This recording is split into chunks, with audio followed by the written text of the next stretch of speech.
Hello friends, मैं Ravi account solution channel से एक बार आपका फिर से स्वागत करता हूं। आज हम जीएसटी के interesting topic types of GST पर बात करेंगे। उससे पहले मैं आपको थैंक्स करना चाहूँगा, आपने मेरी लास्ट वीडियो को बहुत बहुत प्यार दिया। चलिए आज का हम अपना टॉपिक स्टार्ट करते हैं। जीएसटी को तीन पार्ट्स में क्लासीफाई किया गया है: CGST, SGST and IGST. CGST stands for central goods and service tax, SGST stands for State Goods and Service Tax and IGST stands for Integrated Goods and Service Tax।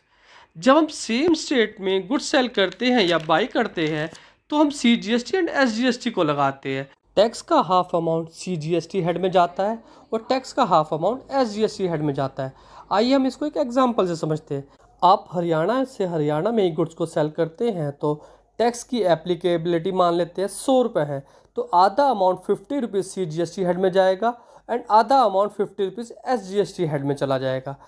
आपको पता होना चाहिए GST implement होने से पहले same state में deal करते समय सारा का सारा टैक्स अमाउंट एक ही स्टेट के पास ही रह जाता था, सेंट्रल गवर्नमेंट के पास कुछ भी नहीं जाता था। लेकिन एक साथ 2017 को जीएसटी इम्प्लीमेंट होने के बाद टैक्स को दो पार्ट में हाफ हाफ डिस्ट्रीब्यूट कर दिया गया। अब टैक्स का आधा अमाउंट सेंट्रल गवर्नमेंट के पास चला जाता है एंड बचा हुआ आधा अमाउंट स्टेट गवर्नमेंट के पास रह जाता है। यह था हमारा CGST SGST कॉन्सेप्ट।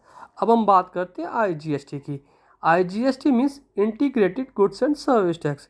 आप एक स्टेट से किसी दूसरी स्टेट में माल को बेचते हैं तो सारा का सारा टैक्स अमाउंट IGST हेड में चला जाता है और ये सारा का सारा पैसा सेंट्रल गवर्नमेंट के पास चला जाता है। सेंट्रल गवर्नमेंट इस पैसे का क्या करती है हम इस टॉपिक पर नहीं जाएंगे क्योंकि हमें तो अपने कॉन्सेप्ट क्लियर करने हैं। IGST को भी हम एक एग्जाम्पल से समझते हैं। सपोज दैट आपका बिजनेस हरियाणा में है और आप हरियाणा से बाहर किसी भी स्टेट, दिल्ली, राजस्थान, बिहार या किसी भी स्टेट में माल को बेचते हैं तो टैक्स अमाउंट IGST हेड में चार्ज किया जाएगा। आई थिंक आपको ये कंसेप्ट बहुत अच्छे से क्लियर हो गए होंगे। आइए एक बार ब्रीफ में हम इस टॉपिक को रिवाइज कर लेते हैं। सेम स्टेट में खरीदेंगे या बेचेंगे तो CGST एंड SGST लगेगा। अगर आप एक स्टेट से किसी और स्टेट में खरीदेंगे बेचेंगे तो IGST इम्प्लीमेंट होगा। आई होप ये कंसेप्ट बहुत अच्छे से क्लियर हो गए होंगे। फिर भी अगर आपको इन टॉपिक से रिलेटेड कोई भी क्वेरी है तो आप कमेंट सेक्शन में लिख करके मुझे बता सकते हैं। मैं कोशिश करूंगा जल्द से जल्द इनका रिप्लाई देने की। अगर आपको मेरी वीडियो अच्छी लगी हो तो चैनल को सब्सक्राइब करके